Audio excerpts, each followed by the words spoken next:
సుపరిపాలనలో తొలి అడుగు కార్యక్రమం మన హిందూపురం శాసనసభ్యులు పద్మభూషణ్ అవార్డు గ్రహీత నందమూరి బాలకృష్ణ ఆదేశాల మేరకు హిందూపురం నియోజకవర్గం కోడిపల్లి గ్రామంలో మండల కన్వీనర్ అభి మరియు మండల నాయకులు మరియు కోడిపల్లి గ్రామ పంచాయతీ స్థానిక ఎంపీటీసీ ఎక్స్ సర్పంచ్లు కూటమి నాయకులు కార్యకర్తలు మరియు బూత్ కన్వీనర్లు క్లస్టర్ ఇన్ఛార్జీలు బాలయ్య అభిమానులు పాల్గొని సుపరిపాలనలో తొలి అడుగు కార్యక్రమం విజయవంతం చేయడం జరిగింది.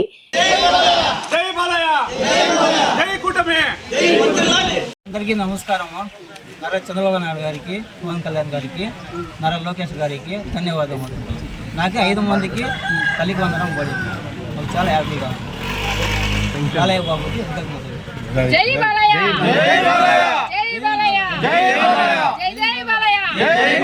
చంద్రబాబు గారి నాయకత్వం, లోకేష్ అన్న నాయకత్వం.